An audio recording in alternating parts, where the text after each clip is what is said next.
आत्मस्वरूपावर जगत अध्यस्त आहे.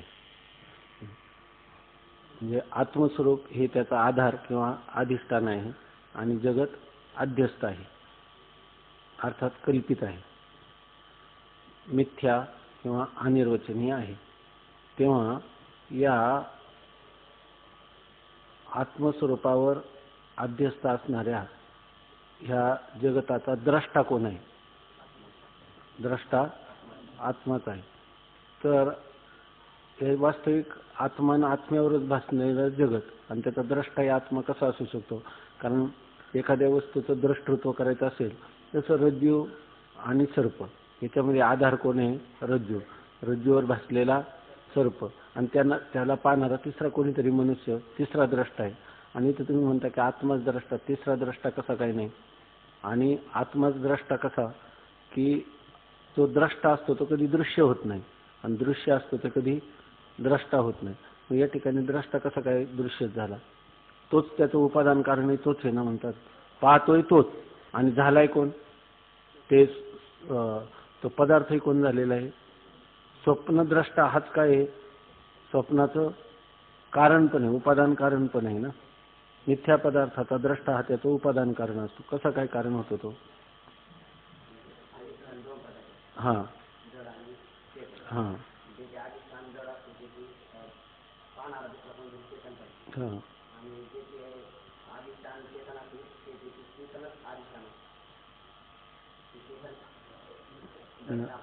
हां, द्रष्टा तेच असतं आणि अधिष्ठानही तेच असतं, दोन्ही पण. मिथ्या पदार्थ असला तर रज्जू सर्प आहे की नाही, मग तो साक्षात त्याचा द्रष्टा असतो. हां, ज्या ठिकाणी चेतन असतं आवश्यकता नाही. पण जेव्हा आपण पाहतो ना, आवश्यकता नाही, तेव्हा पाहतो तेव्हा तो स्वतंत्र रीतीने पाहतो का त्याला कोणाचं साह्य घ्यावं लागतं? हां, अविद्यावृत्तीद्वारा. आणि अंतःकरणवृत्तीद्वारा द्रष्टा होतो की नाही? वा, जागृतीमध्ये अंतःकरणवृत्तीद्वारा आणि स्वप्नामध्ये आणि रज्जू सर्पामध्ये अविद्यावृत्तीद्वारा. भ्रमाचे जेवढे पदार्थ आहे तेवढे साक्षी त्याचं प्रकाशन कशाच्या द्वारा करतो? अंतःकरणवृत्तीद्वारा. आणि व्यावहारिक सत्तेतले जेवढे पदार्थ आहेत त्याचे अंतःकरणवृत्तीद्वारा करतो. म्हणजे अविद्यावृत्तीद्वारा तो द्रष्टा आहे का साक्षात द्रष्टा आहे? अविद्यावृत्तीला द्वार करूनच तो द्रष्टा होतो, साक्षात द्रष्टा नाही. तो सामान्य रूपाने सगळ्यांचा प्रकाशक आहे, पण त्याला जेव्हा द्रष्टृत्व येतं तेव्हा ते अविद्यावृत्तीद्वारा किंवा अंतःकरणवृत्तीद्वाराच तो द्रष्टा होतो, आहे की नाही? हे एक महत्त्वाचं.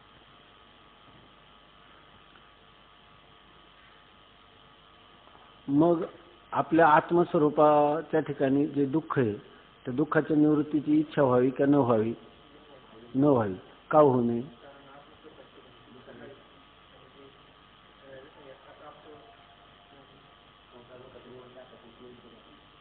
म्हणजे ते आत्मस्वरूपाच्या ठिकाणी नित्य निवृत्तच आहे, त्यामुळे त्याला संसार दुःखाच्या निवृत्तीची इच्छा वास्तविक होऊ नये. परंतु जरी हे जगत मिथ्या कळलं तरी दुःख निवृत्त व्हावं असं वाटतच असेल तर त्याचं कारण असं की जोपर्यंत जगत आहे तोपर्यंत दुःख होणारच. मग ह्या जगताची निवृत्ती केली तरच दुःखाची समाप्ती आहे असं जर मनात वाटलं तर त्याला उपाय काय आहे? जगत अध्यस्त आहे, पण जगत अध्यस्त आहे हे आम्हाला वाटू नये, दुःखाची निवृत्ती होत नाही. तेव्हा आम्हाला असं वाटतं की ह्या दुःखाला कारण असणारं जगत किंवा जगदाभास, त्या जगदाभासाचीच निवृत्ती व्हावी असं जर वाटलं तर काय? हा कायम आत्मस्वरूपाच्या ठिकाणी नित्य निरंतर अंतःकरणाची वृत्ती ठेवली तर दुःख होणार नाही. कारण हा निर्विकल्प समाधीत कायम राहिलं तर तुम्हाला दुःख होणार नाही, असंच ना.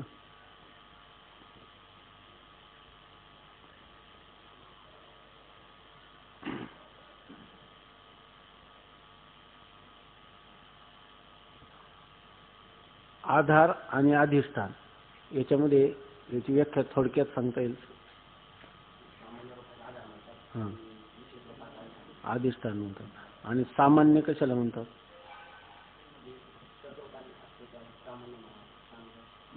बरं, सद्रूपाने असतं ते.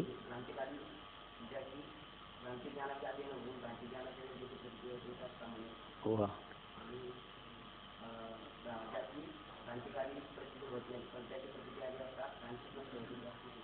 विशेष होत नाही. भ्रम होण्यासाठी आत्म्याचं कोणत्या रूपाचं ज्ञान पाहिजे आणि अज्ञान? या ठिकाणी आत्म्याचं जर विशेष रूपाचं ज्ञान झालं तर काय होईल? भ्रमाची निवृत्ती. आणि भ्रमकाली आत्म्याची प्रतीती होईल की नाही? सद्रूपाने होईल, पण सच्चिदानंद स्वरूपाने होणार नाही. जेव्हा सच्चिदानंद स्वरूपाने होईल तर भ्रम राहणार नाही, आहे की नाही?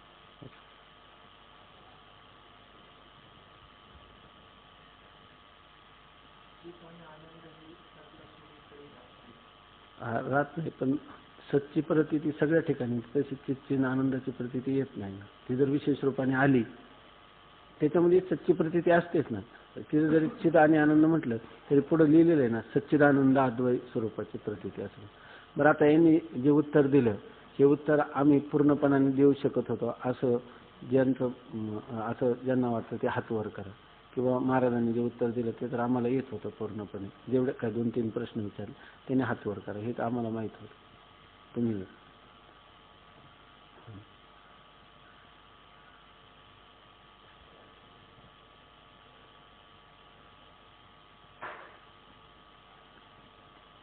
आता जीव ब्रह्माच्या अभेदाविषयी शंका.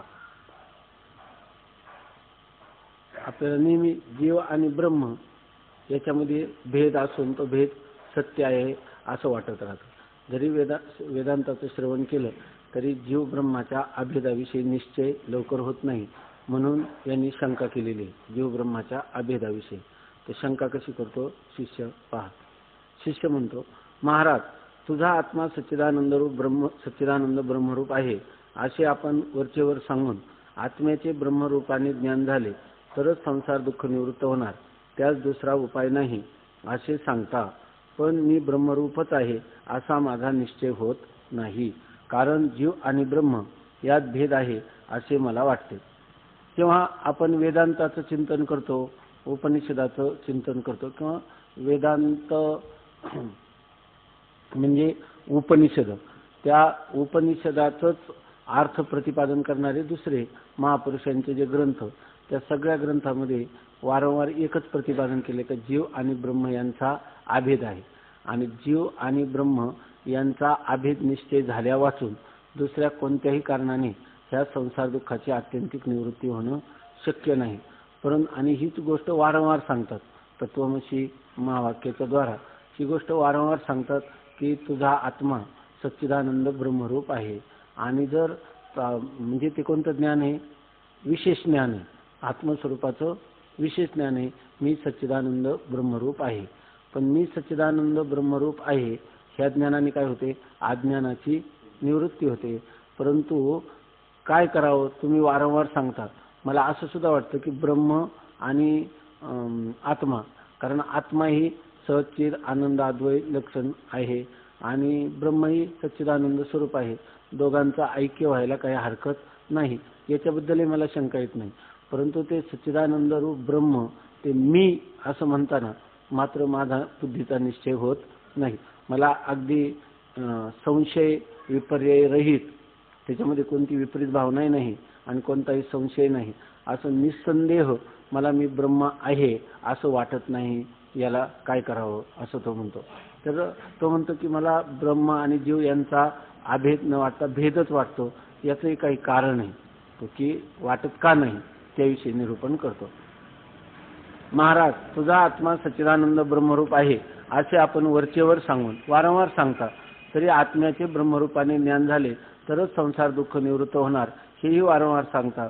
त्यात दुसरा कोणता उपाय नाही, आहे की नाही? न कर्मणा न प्रजया, तो कर्माने प्राप्त होत नाही, संतानोत्पत्तीने कोणता योगाने कशानेच प्राप्त होत नाही. फक्त त्याला जीव ब्रह्मैक्य ज्ञान, ऐका, ज्ञाना वाचून दुसरा कोणताही उपाय नाही असं सांगतात. ज्ञाने विनयके उपाय करीशी जितुके तितुका गुंपिशी आधिके रुखे. तर ज्ञाना वाचून दुसरा कोणताच, जसा अंधकाराचा नाश करण्याला प्रकाशा वाचून दुसरा कोणताच उपाय नाही, तसं या संसार दुःखाची निवृत्ती करायला जीव ब्रह्मैक्य ज्ञाना वाचून दुसरा कोणताच उपाय नाही हे वारंवार आपण सांगता. पण मी ब्रह्मरूपच आहे असा माझा निश्चय होत नाही, कारण जीव आणि ब्रह्म यात भेद आहे असे मला वाटते. तर तो म्हणतो जीव ब्रह्माचा अभेद निश्चय का होत नाही, तर भेद निश्चय पक्का आहे की नाही. त्यामुळे भेद निश्चय हा अभेद निश्चयाला प्रतिबंध करतो असं तो सांगतो. कारण मी पुण्य पापाचा करता, संसार दुःखाचा भोगता, जन्म मरणादी धर्मवान असून संसार निवृत्तीची इच्छा मला आहे. मी ब्रह्मरूप कसा काय वाटणार, कारण माझ्या ठिकाणी पाहिलं तर मी शरीरधारी असल्यामुळं जन्म मरण धर्मवान आहे. मी म्हणजे हा 3.5 हाताचा देह, असं मी, माझा जो मी आहे तो ह्या देहाच्या ठिकाणी बसलेला आहे. मग देहाचे जे धर्म आहेत ते माझे धर्म आहे असं मला वाटतं.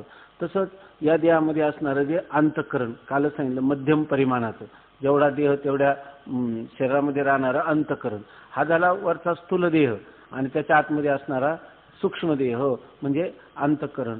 तर मला अंतःकरण सुद्धा मला सुख दुःख, मी म्हणतो मी सुखी मी दुःखी, मी सुखी दुःखी याचा अर्थ माझा मी कुठं जाऊन बसलाय, सूक्ष्म शरीरावर. आणि सूक्ष्म शरीराचे जे धर्म आहेत आहे की नाही, सुख दुःख, ते सुद्धा माझे आहेत असं वाटतं. किंवा त्याच्या ठिकाणी कर्तृत्व भोक्तृत्व आहे. मी अमुक एक कर्म कोणी केलं, मी केलं. मी केलं म्हणजे देहादी संघाताला धरून करतो, आणि त्यावेळेला त्या कर्माचा कर्ता कोण आहे, मी आहे असं वाटतं. म्हणजे कर्तृत्व धर्म हा सुद्धा माझाच आहे. आणि अमक्या कर्माचं फलाचा भोगता कोण आहे, मी आहे असं वाटतं. म्हणजे मला मी कर्ता आहे, मी कर्ता भोगता जीव आहे, जन्ममरण धर्मवान आहे. माझ्याकडून काही पापकर्म घडतात, काही पुण्यकर्म घडतात. म्हणजे पाप पुण्यात्मक कर्माचा मी करता आहे, आणि त्या पाप पुण्यात्मक कर्माची जी फल आहे, सुख हे पुण्याचं फल आणि दुःख हे पापाचं फल. ते फल कोणाला मिळतं, मलाच मिळतं. मला जेव्हा दुःख होतं तेव्हा ते पापाचं फल आहे, आणि मला जेव्हा सुख होतं तेव्हा ते पुण्याचं फल आहे. म्हणजे याचा अर्थ मी असंग निर्विकार, पाप पुण्य रहित, कर्तृत्व भोक्तृत्व रहित, जन्ममरण धर्म रहित असं ब्रह्म आहे मला कसं वाटेल. कारण मी प्रत्यक्ष जेव्हा अनुभूती घेतो त्याच्यामध्ये मी जन्ममरण धर्मवान आहे असं वाटतं, मी सुखी दुःखी आहे असं वाटतं, मी कर्ता भोगता आहे असं वाटतं. आणि ब्रह्माची लक्षणं जर ऐकले तर ब्रह्म काय आहे, अकर्ता आणि अभोगता. त्या ठिकाणी ते पाप पुण्य रहित, नंतर जन्ममरण धर्मवान रहित, सुख दुःख रहित असं ब्रह्माचं स्वरूप आहे. मग याच्यामध्ये अंधार आणि प्रकाश यांच्याप्रमाणे पूर्णपणे विरोध असताना ते ब्रह्म मी आहे असं मला वाटत नाही. कारण मी पुण्य पापाचा करता, संसार दुःखाचा भोगता, जन्ममरणादी धर्मवान असून संसार निवृत्तीची इच्छा मला आहे. मला असं वाटतं की हे जन्ममरण परंपरा माझी निवृत्ती व्हावी असं मला वाटतं. ब्रह्माला कधी असं वाटतं का? नाही. ब्रह्माच्या ठिकाणी पुण्य पापादी कोणतेही धर्म नाहीत, आणि त्या संसार निवृत्तीची इच्छाही नाही. मला संसार निवृत्तीची इच्छा आहे, ब्रह्माला संसार निवृत्तीची इच्छाच नाही. कारण ब्रह्माच्या दृष्टीनं संसार एक झाला होता हे तो समूळ मिथ्या वार्ता, पुढे होईल मागुता कदा कल्पांती घडेना, अशी स्थिती आहे. अशा रीतीने माझे व ब्रह्माचे स्वरूप अत्यंत विरुद्ध असता ब्रह्म आणि मी एकच आहे असा निश्चय कसा होईल. माझा निश्चय होत नाही याला कारण आहे, कारण पण तो सांगतो. मला निश्चय का होत नाही, जे ब्रह्माचे धर्म आहे किंवा ब्रह्माची लक्षण आहे आणि माझे धर्म आहेत हे परस्पर अत्यंत विरुद्ध असल्यामुळं ते ब्रह्म आणि मी दोन्ही एकच आहे, किंवा ब्रह्म आणि माझ्यामध्ये म्हणजे जीवामध्ये, मी जीव आहे तर याच्यामध्ये अभेद आहे असं वाटतच नाही. तर याच्याविषयी तो कारण सांगितलं त्याने. आता माझ्या आत्म्याच्या ठिकाणी हे कोणतेच धर्म नाहीत असे जे आपण मागे सांगितले ते मी विसरलो असे नाही, पण हे सर्व धर्म माझ्या ठिकाणी भासतात आणि ब्रह्माच्या ठिकाणी भासत नाहीत, इतका तरी भेद राहणार. आता तुम्ही पाठीमागं वाच्यार्थ आणि लक्ष्यार्थ करून सांगितलं. मी शब्दाचा वाच्यार्थ आहे जीव, आहे की नाही, बरोबर ना, आणि लक्ष्यार्थ आहे कुटस्थ चैतन्य किंवा आत्मा किंवा साक्षी प्रत्येगात्मा. तर तुम्ही पाठीमागे सांगितलं की हे दिसणारे जे धर्म आहेत हे अंतःकरणाचे देहाचे जे धर्म आहेत तर हे अनात्म पदार्थाचे धर्म आहेत, आहे की नाही. जे आत्मा नाही, देह म्हणजे अनात्म पदार्थ आहे, जो आत्मा नाही तो अनात्मा, त्या अनात्म पदार्थाचे धर्म आहे. अंतःकरण काय आहे, अंतःकरण हे अनात्मा पदार्थ आहे, ते मी नाही. ज्या अर्थी अंतःकरणाचे सुख दुःख धर्म मला समजतात त्या अर्थी मी त्याच्याहून भिन्न आहे. देहादिकांचे जन्म मरणादी धर्म मला समजतात त्याच्या अर्थ मी त्याच्याहून भिन्न आहे असं आपण मला वारंवार सांगितलं. आणि लक्ष्यार्थाने जो आत्मा आहे त्या आत्मा सुद्धा त्या ठिकाणी या जन्म मरण सुख दुःख कर्तृत्व भोक्तृत्व ह्या धर्माने विवर्जित आहे असं आपण मला सांगितलं. हे धर्म, परंतु असं जरी आपण सांगितलं तरी प्रत्यक्ष अनुभवाच्या दृष्टीने पाहिलं तर माझ्या ठिकाणी सगळे धर्म भासतात मला. जर माझ्या ठिकाणी नसतेच, आत्मेच्या ठिकाणी नाही, माझ्या ठिकाणी जर नसतेच तर मला हे भासले सुद्धा नसते. परंतु हा माझा अनुभव आहे का मी म्हटलं की मला करता भोगता जन्ममरण धर्मवान सुखी दुःखी अशा प्रकारचा वाटतो. त्यामुळं आपण जरी सांगितलं, शब्दाने आपण सांगितलं, शब्दाने किंवा अनुमानाने देखील मला हे गोष्ट कळली. मी काही विसरलो असं नाही. जे ब्रह्माची लक्षण आहे ती आत्म्याची लक्षण आहे आणि आत्मा हा काय त्या जीव शब्दाचा लक्षार्थ आहे असं आपण सांगितलं. ते मी विसरलेलो नाही. पण हे सर्व धर्म माझ्या ठिकाणी भासतात. परंतु माझ्या ठिकाणी पुन्हा जरी तुम्ही किती सांगितलं तर माझ्या ठिकाणी हे सुख दुःख जन्म मरणादी सगळे धर्म माझ्या ठिकाणी भासतात आणि ब्रह्माच्या ठिकाणी ते भासत नाही. ब्रह्म सच्चिदानंद स्वरूप आहे. त्यामुळं इतका तरी भेद राहणारच. म्हणजे कमीत कमी ब्रह्माच्या ठिकाणी ते भासत नाही आणि माझ्या ठिकाणी भासणार. एवढा तरी ब्रह्माचा आणि माझा भेद आहे की नाही? ब्रह्मा आणि आत्म्यामध्ये एवढा तरी भेद आहे की आत्म्याच्या ठिकाणी ते भासतात आणि ब्रह्माच्या ठिकाणी ते भासत नाही. भासतात आणि एका ठिकाणी भासत नाही, एवढा तरी भेद राहणारच की नाही असं तो म्हणतो. दुसरा संशय असा की वेदामध्ये एकाच बुद्धिरूप वृक्षाच्या ठिकाणी दोन पक्षांची कल्पना करून त्यापैकी एक कर्मफल भोगता व दुसरा शुद्ध असंग भोगरहित असून कर्मफलाच्या भोगत्यास प्रकाशक आहे असे सांगितले आहे. या रूपकाने वेदांनी असे प्रतिपादन केले की कर्मफल भोगता जीव व ब्रह्म यांचे एकत्व वेदासही संमत नाही. आता दुसरी एक गोष्ट आहे की याला एक पहिलं प्रमाण काय सांगितलं त्यांनी? अनुभव. पहिलं प्रमाण काय सांगितलं? अनुभवामध्ये जीव आणि ब्रह्म यांचा काय भासतो? मला भेदच भासतो. म्हणजे अनुभव हे प्रबल प्रमाण आहे की नाही? मग त्या अनुभवाच्या दृष्टीनं पाहिलं तरी जीव आणि ब्रह्माचा काय हे भेद. जरी तुम्ही वारंवार सांगितलं तरी त्याच्या ठिकाणी हे कर्तृत्व भोक्तृत्व धर्म माझ्या ठिकाणी भासत असल्यामुळं त्या कर्तृत्व भोक्तृत्व सुख दुःख जन्ममरण धर्मवान अशा माझ्या ठिकाणी त्या ब्रह्माचा अभेद होणं शक्य नाही. असं काय? माझा अनुभवच या निश्चयाला प्रतिबंध करतो. माझा असणारा कर्तृत्व भोक्तृत्वाचा अनुभव हा मी सच्चिदानंद ब्रह्मरूप आहे या निश्चयाला प्रतिबंध करतो असं एक त्यांनी सांगितलं. म्हणजे जीव ब्रह्माचा जो भेद आहे त्याविषयी माझा अनुभव आहे, पण जीव ब्रह्माच्या अभेदाविषयी मला अनुभव नाही, आहे की नाही? कारण माझ्या ठिकाणी हे सगळे धर्म भासतात आणि त्याच्या ठिकाणी भासत नाही, एवढा तरी भेद राहणार. दुसरं कारण सांगतो किंवा हे मी म्हणतो असं नाही, तर याविषयी श्रुती देखील प्रमाण आहे. श्रुतीमध्ये असं सांगितलं की हा काय द्वा सुपर्णा सयुजा सखाया समानम वृक्षम परिषद स्वजाते तयोरन्यः पिप्पलम स्वाद्वत्य अनश्नन्यो अभिचाकशिती अशी एक श्रुती. त्याच्यामध्ये लिहिलंय की एका बुद्धिरूप वृक्षावर दोन पक्षी आहेत. एक आहे जीवात्मा आणि एक परमात्मा. तो जीवात्मा जो आहे तो कर्मफलाचा भोगता आहे आणि हा जो तो कर्म करतो आणि त्या कर्माचे फलही भोगतो. कोण? जीवात्मा, एक पक्षी. आणि दुसरा पक्षी सांगितला की परमात्मा, हा एक दुसरा पक्षी. आणि तो परमात्मा काय करतो? त्या कर्माचं आणि कर्मफल भोगाचं प्रकाशन करतो. म्हणजे तो त्याचा अर्थ असा आहे की एकाच वृक्षावर काय द्वा सुपर्णा सयुजा सखाया, दोन पक्षी एकाच वृक्षावर की जे दोन एकमेकाचे सखे, म्हणजे जीवात्मा आणि परमात्मा ह्या दोघांची काही मैत्री आहे आणि ते दोघं एकाच वृक्षावर बसलेले आहे. सयुजा म्हणजे एकाच झाडावर बसलेले आहेत आणि ते सखाया ते दोघं एकमेकाचे सखे आहेत. म्हणजे जीवाने काय करायचं? ईश्वराची उपासना करायची, त्याच्यावर प्रेमपूर्वक उपासना करायची. मग तो त्या जीवाचा काय करतो? उद्धार करतो. अशा प्रकारे ते एकमेकाचे सखे आहेत. आणि समानम वृक्षम एकाच वृक्षावर एकाच ठिकाणी सयुजा जवळजवळ त्या ठिकाणी बसलेले आहेत. परिषद स्वजाते. आणि त्याच्यामध्ये तयोरन्य त्याच्यामधला एक जो आहे तो काय करतो? तयोरन्य पिप्पलम स्वाद्वत्ती, तो काय करतो? दुसरा जो आहे त्या वृक्षाची जी फळं आहेत ती फळं खातो. म्हणजे तशा प्रकारची कर्म करतो आणि त्या कर्माच्या फलाचा तो भोग घेतो. आणि अन्य अनश्नन, आणि दुसरा जो आहे ना तो कर्मफलाचा भोग घेत नाही आणि अभिचाकशिती, तो फक्त त्या कर्म आणि कर्मफलाला पाहत राहतो, त्याचा द्रष्टा आहे. द्रष्टा जो आहे म्हणजे तो काही नाही, त्याचा भोगता नाही, कर्मफलाचा भोगता नाही, तो त्याचं प्रकाशन करणार आहे असं सांगितलं. ह्याचाच अर्थ त्या पक्षाला काय म्हणतात, परमात्मा असं म्हणतात. जीवात्मा आणि परमात्मा हे दोन पक्षी आहेत असं पक्षाच्या रूपकाने स्वतः वेदानेच प्रतिपादन केले.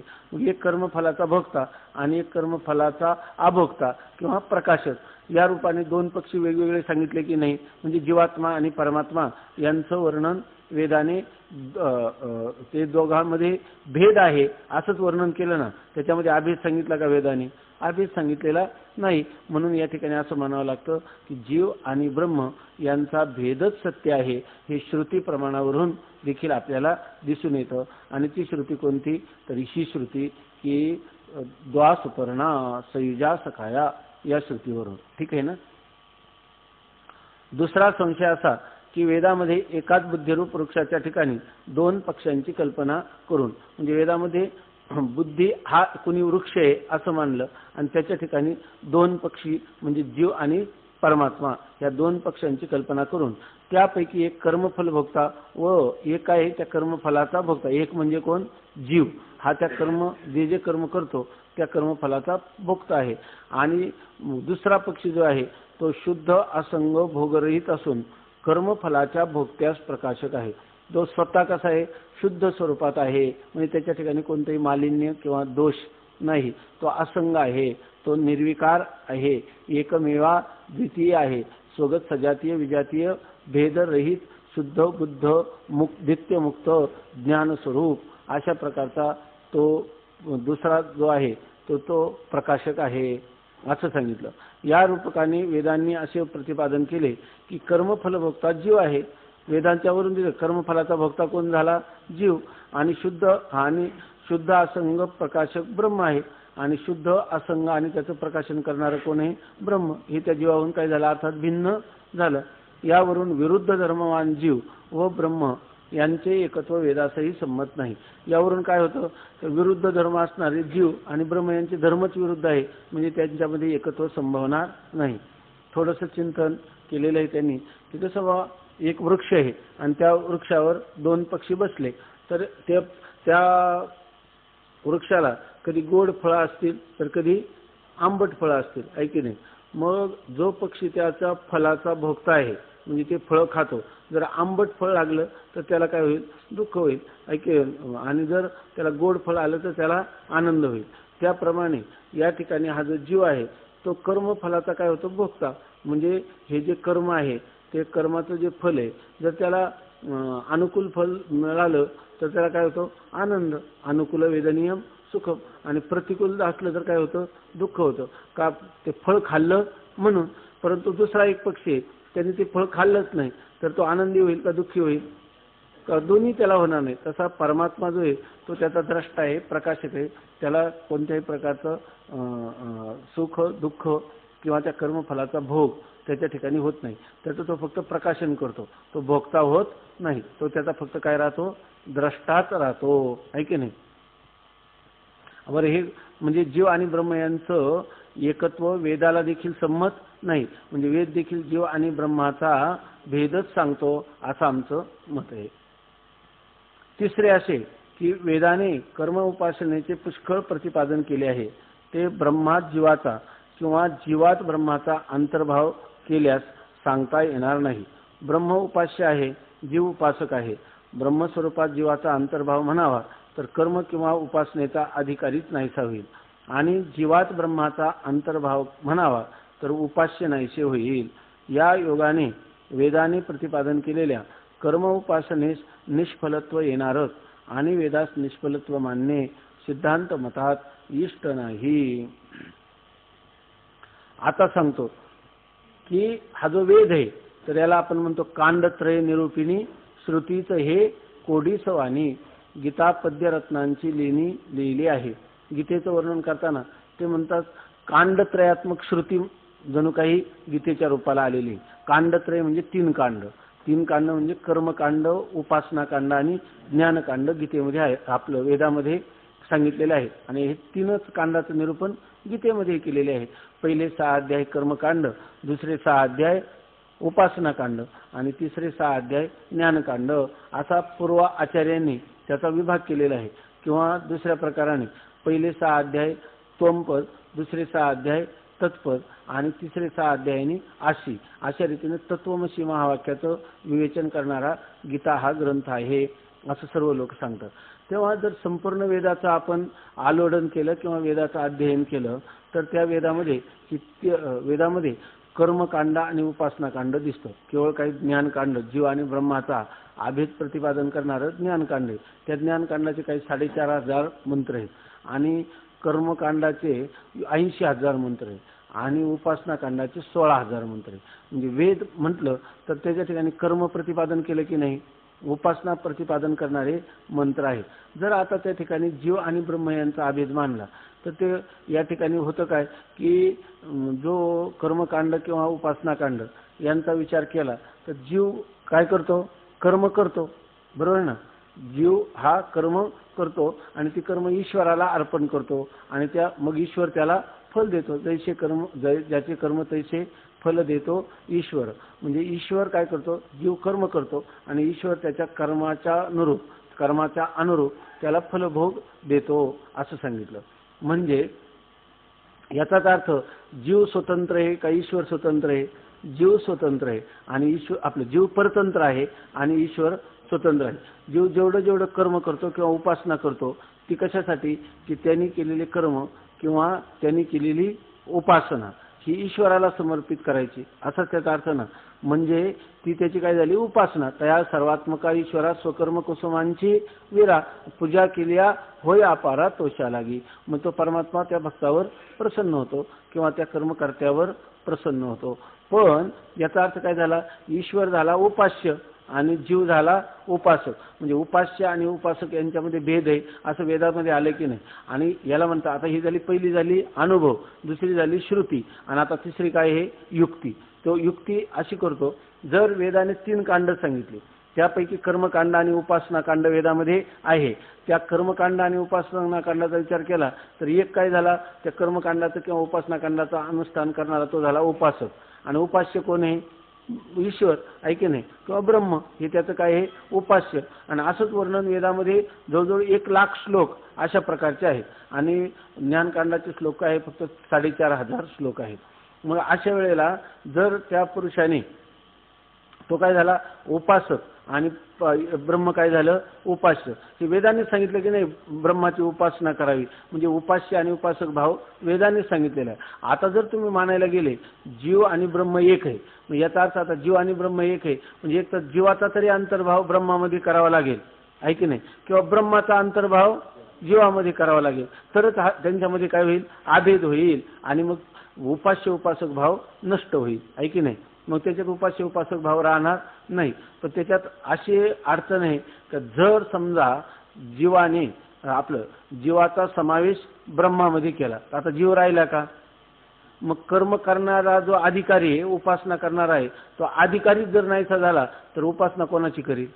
वेदामध्ये तर उपास्य उपासक भाव सांगितलेला आहे आणि तुम्ही तर म्हणता की उपास्य आणि उपासक दोन्ही काही एकच आहे. मग जर त्या कर्मकर्त्याचा किंवा उपासकाचा ब्रह्मामध्ये अंतर्भाव केला तर या ठिकाणी काय होईल,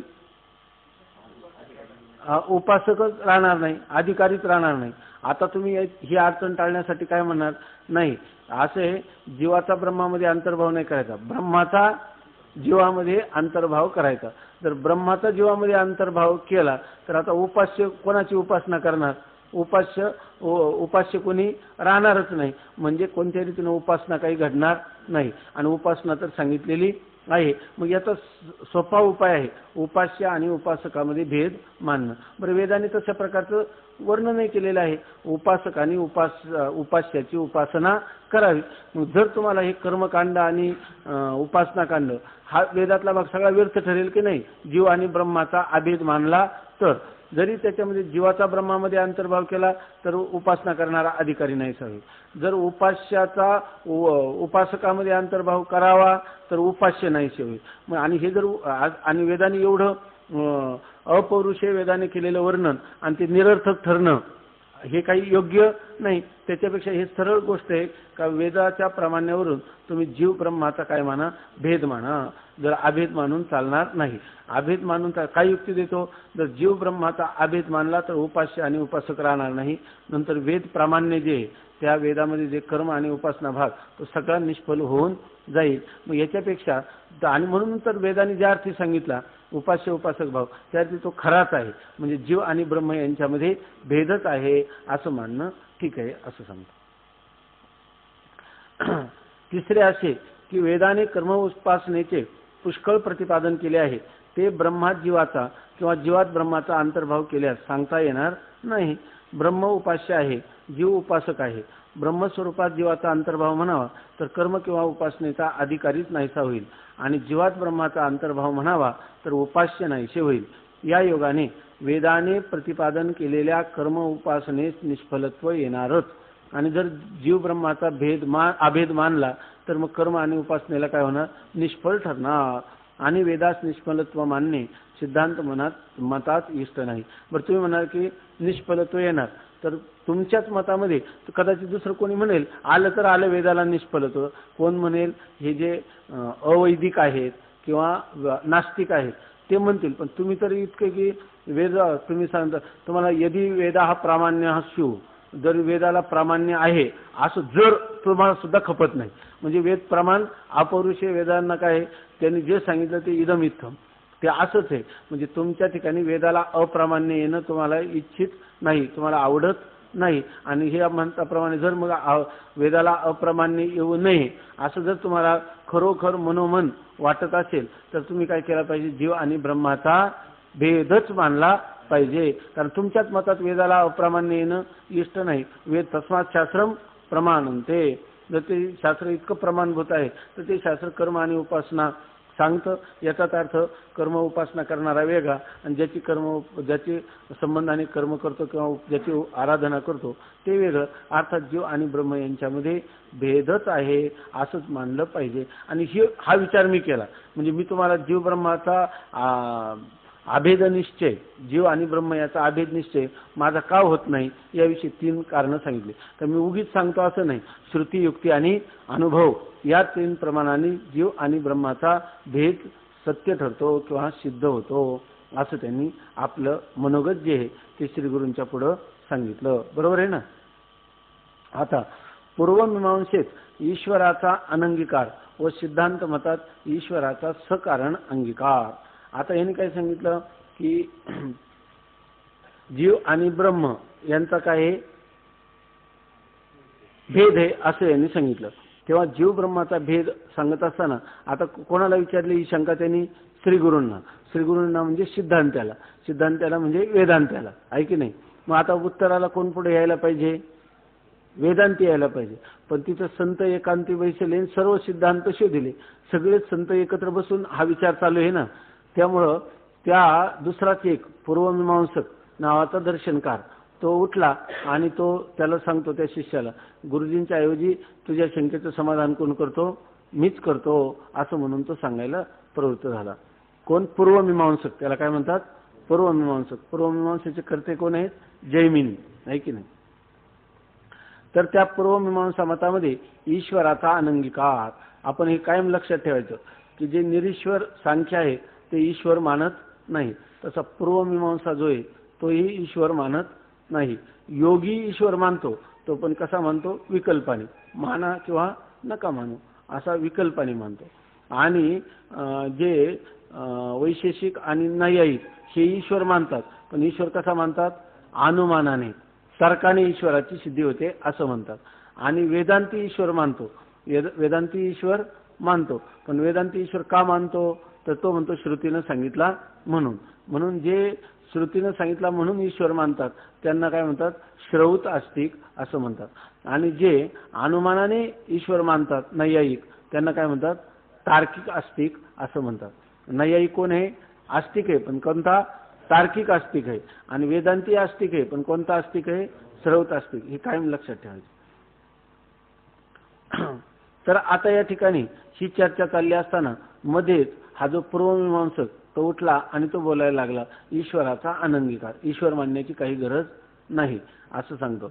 आणि सिद्धांत मतात मात्र म्हणजे यांनी जरी मध्ये बोलला तरी सिद्धांत मत म्हणजे जेव्हा वेदांत पक्ष बोलतो त्याच्यामध्ये मात्र ईश्वराचा अंगीकार केलेला आहे. आणि केवळ ईश्वराचा अंगीकार का, कारणासहित ईश्वराचा अंगीकार केलेला आहे. त्यांच्याकडे त्याचं काय आहे, सकारण म्हणजे कारणासहित त्याचा अंगीकार केलेला आहे. म्हणजे ईश्वराचा अंगीकार करण्या पाठीमागं त्यांनी कारण मीमांसा करून ही गोष्ट निश्चित केली आहे का ईश्वर हा अंगीकरणीय स्वीकार्य आहे.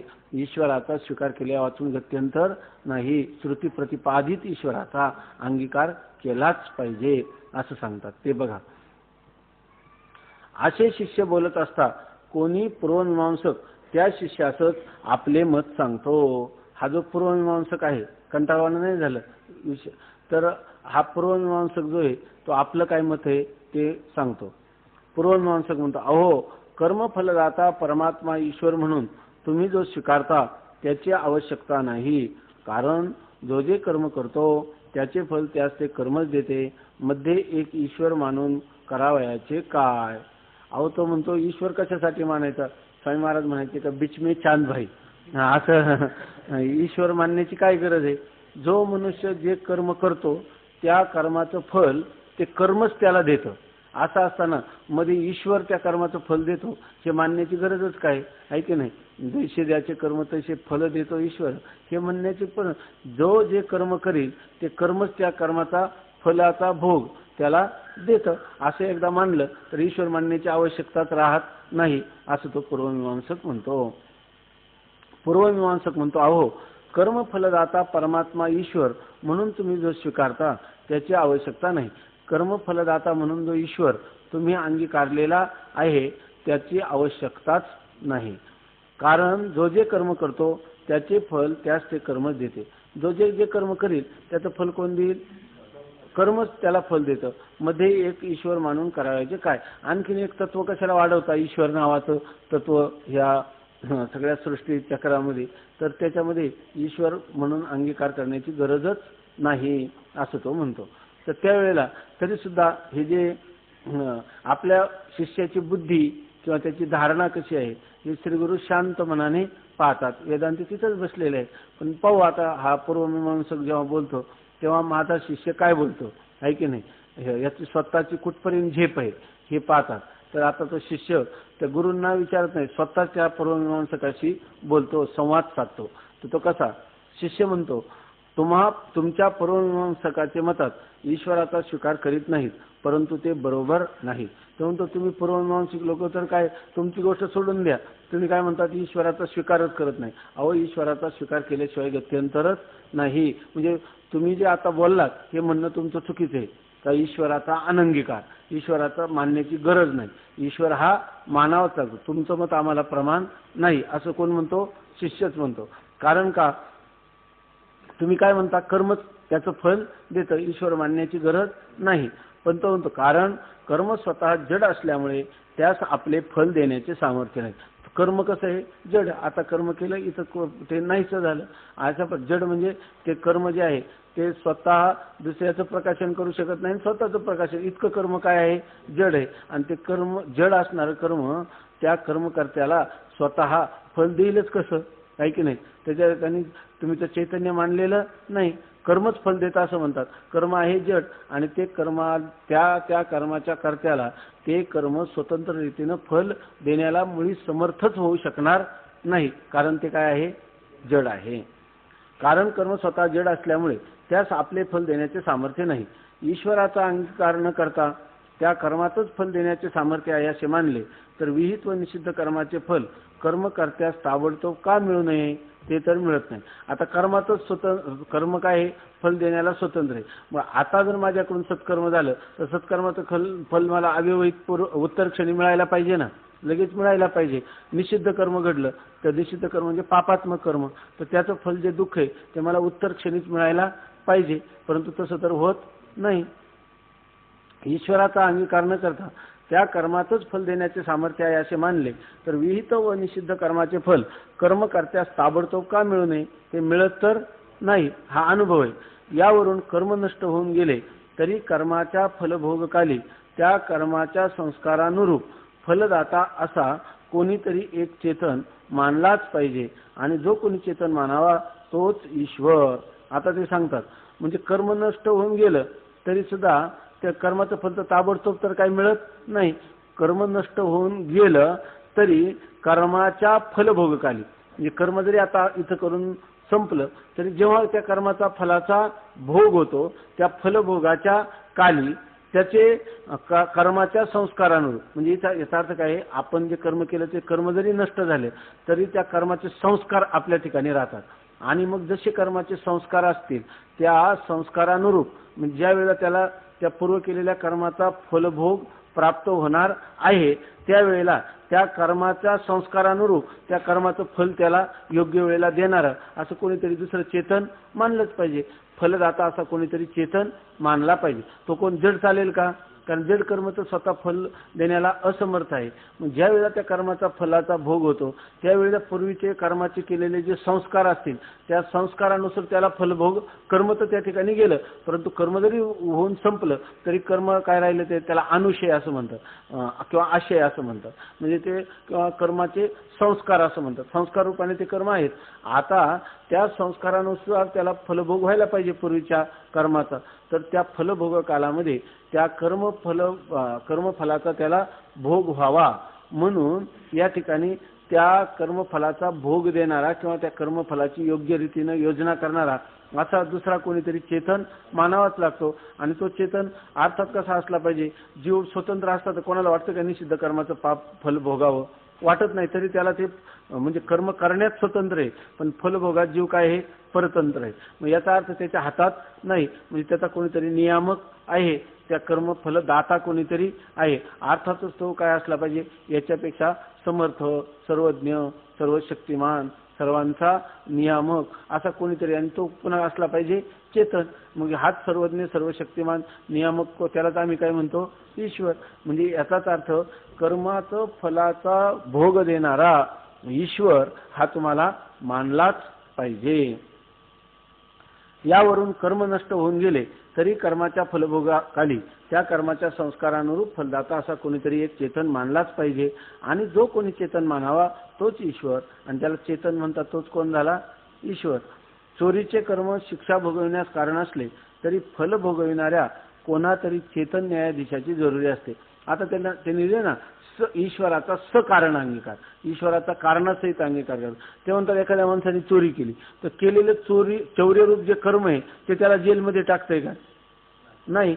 तर त्या कर्माच्या फलाचा भोग देणारा कोणीतरी न्यायाधीश असतो, जो चेतन असतो आणि तो काय करतो, त्याने केलेल्या चौर्य कर्माचं फल म्हणून त्याला काही जी शिक्षा आहे ती देतो. याचा अर्थ त्या ठिकाणी कोणीतरी एक चेतन असतो. व्यवहारात जर अशी गोष्ट आहे त्याप्रमाणे कर्मफल भोगविणारा ईश्वर मानणे अवश्य आहे. म्हणून आपण सुद्धा काय केलं पाहिजे की ह्या कर्माचं फल दुसरा कोणीतरी चेतन देतो आणि तो चेतन फलभोगदाता हा कोण आहे, ईश्वर आहे असं आपल्याला मानणं भाग आहे. केवळ जड असणारं कर्म तर फलभोग देऊ शकणार नाही, त्याला त्याच्या ठिकाणी ते सामर्थ्य देखील नाही. या संबंधाने तुमचे मत बरोबर नाही हा पूर्वमीमांसकाला म्हणतो. तुम्ही जे म्हणता ना कर्मच फल देतं आणि ईश्वराची गरज नाही, तर हेच म्हणणं पहिल्यांदा गुरुजी नंतर काय बोलतील ते बोलतील, अगोदर मीच सांगतो का हे तुमचं म्हणणं बरोबर नाही. जरी पूर्वमीमांसकाचे मत बरोबर नसले तरी कर्मोपासना प्रतिपादक वेदवचनावरून जीवब्रह्माचे एकत्व सिद्ध होत नाही. आता आपला विषय काय चाललेला आहे, मूळ प्रकरण जीवब्रह्माचा अभेद. आणि यांनी काय सांगितलं, मध्ये जे काही ईश्वराचा अंगीकार करण्याची गरज नाही, कर्मच फलभोग देतं जीवाला असा विषय काढला. ते म्हणतात आपला विषय मूळ विषय काय आहे, मूळ विषय चालला जीवब्रह्माचा भेद की अभेद. समजा तू सांगितलं की ईश्वराची काही गरज नाही, बरं मी सिद्ध काय केलं, ईश्वर मानला पाहिजे. पण ते ईश्वरात मानला पाहिजे हे तुझं म्हणण्याचं जरी खंडन केलं तर आपला मूळ जो प्रश्न आहे जीव आणि ब्रह्म, समजा ईश्वरच काय आहे, जीवाला कर्मफलाचा भोग देणार आहे असं मानल्याने जीव आणि ब्रह्म किंवा जीव आणि ईश्वर यांच्यामध्ये अभेद सिद्ध झाला काय?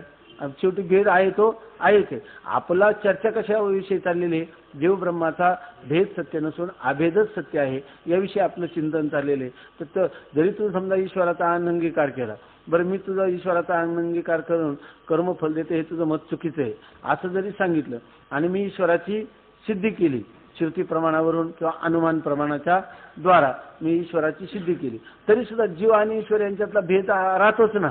हा प्रश्न आहे तो आहेच आहे असं तो म्हणतो. जरी पूर्वमीमांसकाचे मत बरोबर नसले तरी कर्मोपासना प्रतिपादक वेदवचनावरून जीव ब्रह्माचे एकत्व सिद्ध होत नाही, भेदच सिद्ध होतो. याचे समाधान कृपा करून सांगा. मग ज्या जीवाला ईश्वर हा कर्मफलाचा काय देतो, भोग देतो, यावरून जीव वेगळा आणि ईश्वर वेगळा, म्हणून जीव आणि ब्रह्म यांचा भेदच सिद्ध होतो. जरी ईश्वराचा अंगीकार आम्ही केला तरी, तर ईश्वराचा अंगीकार तो न करणं हे तर चुकीचे आहे. आणि मी ईश्वराचा अंगीकार केला तरी ते अंगीकार केल्यावर काय सिद्ध होतं, पुन्हा जीव ब्रह्माचा भेदच सिद्ध होतो, अभेद सिद्ध होत नाही. जरी पूर्वमीमांसकाचे मत बरोबर नसले तरी कर्मोपासना प्रतिपादक वेदवचनावरून ज्या अर्थी कर्म आणि उपासनेचे प्रतिपादन करणारी वेदवचन आहेत, त्या वेदवचनाचं आपण जर आलोकन केलं तर त्याच्यावरून काय सिद्ध होतं, जीव ब्रह्माचा भेदच सिद्ध होतो. आणि समजा तुमचं म्हणणं आहे अभेदच आहे, तर ते याचे समाधान कृपा करून सांगा. आता माझ्या मनात आलेली शंका मी आपल्या पुढे निवेदन केली आता, आणि त्याच्यातून मला जीव ब्रह्माचा भेदच सिद्ध होतो असं वाटतं. हे श्रुतियुक्ती आणि अनुभव प्रमाणाने ही गोष्ट सिद्ध आहे असं माझं मत आहे. तर माझ्या समजुतीत काही चूक असेल तर ती आपण दुरुस्त करा आणि माझं समाधान करून द्या. माझा काही आग्रह आहे असं नाही, मला जे दिसतं ते मी मोकळ्या मनाने आपल्या पुढं निवेदन करतो. आता त्याचं समाधान कसं करायचं ते आपणच ठरवा आणि माझ्या शंकेचा परिहार करा होत असेल तर, असं तो म्हणतो. आता जीव ब्रह्मैक्य सिद्धी, तर त्यांनी आता यांच्यावर जबाबदारी काय झालं, जीव आणि ब्रह्माचं ऐक्य म्हणजे अभेद, त्या अभेदाची सिद्धी. त्यांनी कशाची सिद्धी केली, भेदाची सिद्धी केली. यांना काय करायचं आता, अभेदाची सिद्धी करायची. ही वर दिलेली शंका सर्वांना असते. शंका सप्रमाण आणि संयुक्तिक आहे असे प्रथम दर्शनी दिसते, हे खरे. आता ते म्हणतात ही जी शंका आहे खरं त्या शिष्यालाच आली की तुम्हाला आम्हाला सगळ्यांनाच आहे, जीव ब्रह्माचा अभेद आहे असं आपल्याला वाटतं का, भेदच आहे. बरं, ही जी शंका त्यांनी केली ही आता युक्तीनं केली की नाही, त्यांनी युक्ती दिली की नाही. जर जीव ब्रह्माचा अभेद सत्य असता तर कर्म आणि उपासना प्रतिपादक वचन सगळी निरर्थक झाली असते. निरर्थकता येऊ नये असं वाटत असेल वेदवचनाला, तर जीव ब्रह्माचा भेदच सत्य आहे असंच तुम्ही मानलं पाहिजे असं त्यांनी युक्तीनं सांगितलं. स्वतःचा अनुभव सांगितला की माझ्या ठिकाणी काय आहे, हे सुखदुःख होऊ नयेत असं मला वाटतं. नंतर मी कसं आहे, सुखी दुःखी करता भोगतो, तो हे सगळे धर्म माझ्या ठिकाणी आणि ब्रह्माच्या ठिकाणी नाही. अनुभवाने मी ब्रह्म कसा असू शकेल. आणि श्रुती द्वासुपर्णा सयुजा सखाया अशी श्रुती, युक्ती आणि अनुभव या तीन गोष्टीवरून जीव आणि ब्रह्म यांचा भेद सिद्ध होतो असं मी सांगितलं. तर ते म्हणतात तूच सांगितलं असं नाही. जर कोणी सामान्य लोक असतील ज्यांना काही प्रमाणात शास्त्राचे संस्कार आहेत, तर ते सगळे लोक काय मान्य करतात, जीव आणि ब्रह्म यांचा भेदच आहे, तो सत्यच आहे. आणि आपला याच्यामध्ये दुराग्रह नसून श्रुती, युक्ती आणि अनुभव प्रमाणाने जीव ब्रह्माचा भेद सत्य आहे असं साधारणपणे सर्वसामान्य सर्वच लोकांना वाटतं. हा काही तुझाच दोष आहे असं नाही असं त्याला सांगतात. ही वर दिलेली शिष्याची शंका सर्वांना असते. शंका सप्रमाण आणि संयुक्तिक आहे. याला प्रमाण आहे की नाही, कोणतं प्रमाण आहे, अनुमान प्रमाणाने देखील कोणतरी चेतनच कर्म फलाचा भोग देणारा मानावा लागतो, अनुमानाने सिद्ध आहे. आणि श्रुतीने द्वासुपर्णा सांगितलेले म्हणजे श्रुती आहे, युक्ती आहे आणि अनुभव आहे. त्यामुळे ही शंका जी आहे तर ती संयुक्तिक आहे असे प्रथम दर्शनी दिसते, हे खरे. म्हणजे पहिल्यांदा हे ऐकलं का ही शंका अगदी तंतोतंत बरोबरच आहे असं आपल्याला दिसतं, हे खरे. कारण ब्रह्म आणि ईश्वर हे दोन शब्द एकार्थवाचीच आहेत असे पुष्कळ लोक समजतात. सगळ्या लोकांना काय ब्रह्म काय आणि ईश्वर काय दोन्ही काय हे एकाच अर्थाचे द्योतक आहेत असं सामान्यपणे लोकांच्या मध्ये, म्हणजे चांगले शास्त्राचे संस्कार असणारे, शास्त्रचिंतन करणारे लोक सुद्धा ब्रह्म आणि ईश्वर काय समजतात, एकच समजतात. आणि कर्म उपासना प्रतिपादक वेदवचनावरून त्यांचा जीव ब्रह्मामध्ये भेद निश्चय दृढ होतो. आणि पुन्हा कर्म उपासना प्रतिपादन करणारी वाक्य समोर आहेत. स्वतःचा अनुभवही आहे आणि श्रुतीही प्रमाण आहे. युक्तीने ही गोष्ट सिद्ध होते. म्हणजे प्रथम दर्शनी म्हणजे सुरुवातीला ऐकल्याबरोबर त्याच्यामध्ये काय होतं, ज्या ती वेदवचन आहेत कोणती कर्म आणि उपासना प्रतिपादन करणारी, मग त्या याचाच अर्थ एक उपास्य आणि उपासक असा त्या वेदवचनाने देखील काय होतो, निश्चय म्हणजे जीव ब्रह्माचा भेद निश्चयच अधिक दृढ होतो. श्रुती युक्ती आणि अनुभव या प्रमाणाने भेद निश्चय दृढ होतो. परंतु कूटस्थ चैतन्य, जीव चैतन्य, ईश्वर चैतन्य आणि ब्रह्म चैतन्य या चौघांची स्वरूपे आणि भेद यथार्थ लक्षात आला म्हणजे शिष्याने केलेल्या वेदवाक्याच्या अर्थात कशी चूक होत आहे किंवा हल्ली लोक कसे चुकतात हे समजून येईल. आता ते सांगतात कूटस्थ चैतन्य. आता हे जे तुला वाटतं ना की जीव ब्रह्माचा भेद आहे असं तुला जे वाटतं, तर जीव ब्रह्माचा अभेद आहे हे सिद्ध करण्यासाठी तुला पहिल्यांदा चार चैतन्याचं प्रकार जर कळले तर आम्हाला सांगणं सोपं जाईल की जीव ब्रह्माचा अभेद कसा सत्य आहे. म्हणजे अभेदच आहे, जीव ब्रह्माचा भेद सत्य नाही. म्हणजे जीव आणि ब्रह्म एकच आहे, त्या ठिकाणी भेदाची काय होते, भ्रांती होते. तत्वता ते काय आहे, एकच आहे, त्यांच्यामध्ये अभेदच आहे. हे जर समजून घ्यायचं असेल तर ते म्हणतात की तुला जीव चैतन्य, कूटस्थ चैतन्य, ईश्वर चैतन्य आणि ब्रह्म चैतन्य याचे जे स्वरूप आहे, चौघांची स्वरूपे आणि त्यांच्यामध्ये असणारा भेद हा यथार्थ म्हणजे जसा आहे तसा जर तुझ्या ध्यानी आला, या चौघांची स्वरूपे आणि भेद यथार्थ लक्षात आला म्हणजे शिष्याने केलेल्या वेदवाक्याच्या अर्थात कशी चूक होत आहे. जर लक्षात आलं तर शिष्याने केलेले वेदवाक्य म्हणजे कोणतं, द्वासुपर्णा सयुजा सखाया असं वेदवाक्य प्रमाण घेतलं, ते त्या आणि त्या वेदवाक्याचा अर्थ केला. दोन पक्षी वेगवेगळे आहेत, जीवात्मा आणि परमात्मा, आणि त्यांचा अर्थ काय केला, याचाच अर्थ जीवात्मा आणि परमात्म्यामध्ये भेद आहे असं तू जे काही शंका केली, तर त्या वेदवचनाचा अर्थ करण्याला जर तुला हे लक्षात आलं कोणतं की चार चैतन्य लक्षात आलं, तर जीव ब्रह्माचा भेद सिद्ध करण्यामध्ये कशी चूक आहे हे तुला चांगलं लक्षात येईल. आम्ही जे म्हणतो जीव ब्रह्माचा अभेदच आहे तेच खरं कसं आहे हे तुझ्या लक्षात येईल. पण तोपर्यंत तुला काय केलं पाहिजे, चार चैतन्य कशी वेगवेगळी आहेत याचं तुला ज्ञान झालं पाहिजे. याकरिता श्रीगुरु दृष्टांतपूर्वक चैतन्याच्या चार प्रकारचे भेद सांगून नंतर जीव ब्रह्मामध्ये कसा अभेद आहे हे समजून सांगतील. आता श्रीगुरु त्याला काय करतात, दृष्टांत देऊन चार प्रकारची चैतन्य सांगतात आणि चार प्रकारची चैतन्य सांगून नंतर जीव आणि ब्रह्मामध्ये कसा अभेद आहे हे त्याला नंतर सांगतात. श्रीगुरु म्हणतात, हे शिष्य, तुझी शंका निवृत्त करण्याकरिता एकाच चैतन्याचे चार प्रकार करून सांगतो. आता त्याला म्हणतात तुझी शंकाच निवृत्त करायची ना, की काय जीव ब्रह्माचा भेद कसा आहे, जीव ब्रह्माचा अभेद कसा सिद्ध आहे याविषयी तुला आता निरूपण करताना मी पहिल्यांदा चैतन्य एकच आहे पण त्या एकाच चैतन्याचे उपाधी भेदाने चार प्रकार सांगतो. हे शिष्य, तुझी शंका निवृत्त करण्याकरिता एकाच चैतन्याचे चार प्रकार सांगतो, पण त्यांची स्वरूपे कळणे कठीण असल्यामुळे अगोदर आकाशाचे चार भेद सांगणे आवश्यक आहे. आता हे जे आपल्या डोळ्यापुढं चैतन्याचे चार प्रकार सांगतो म्हणून जीव चैतन्य, ईश्वर चैतन्य, ब्रह्म चैतन्य आणि कूटस्थ चैतन्य असे तुला चार चैतन्य सांगितले. काय तुझ्या डोळ्यापुढं आलं, काही आलं नाही. चैतन्याचे चार भेद कळणार नाही. त्यासाठी चैतन्याचे चार भेद कळण्यासाठी तुला तशा प्रकारचा चार भेद केलेला आकाशाचा दृष्टांत सांगतो. आकाशाच्या दृष्टांतावरून तुला काय कळेल, आकाशामध्ये जे काही भेद आहे तर त्या प्रकारचे भेद म्हणजे आकाशामध्ये भेद आहे म्हणजे काय, आकाशाला उपाधीमुळे आलेले जे भेद आहे ते काही खरे नाहीत. खरा आकाशाच्या ठिकाणी त्या घट मठ या उपाधीमुळे भेद होत नाहीच आहे, अभेद तसाच राहतो. फक्त अगोदर उपाधीमुळे भेदाची कल्पना होते आणि उपाधी कशा आहेत, कल्पित आहे. मग त्या उपाधीमुळे केलेला भेदही कसा आहे, कल्पित आहे. मग याचाच अर्थ भेद जर कल्पित आहे तर याचा अर्थ अभेदच काय आहे, सत्य आहे. अभेदच काय आहे, सिद्ध आहे, हे तुला कळेल. परंतु ते म्हणतात आकाशाचे चार भेद लक्षात आले म्हणजे चैतन्याचे चार भेद लक्षात येतील, लवकर लक्षात येतील. ते आकाशाचे चार भेद असे.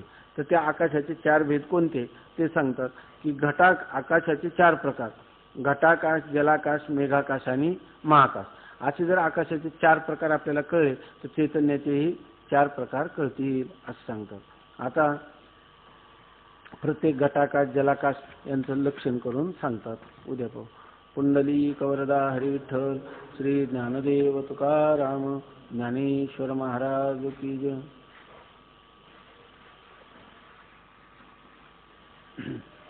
म्हणा.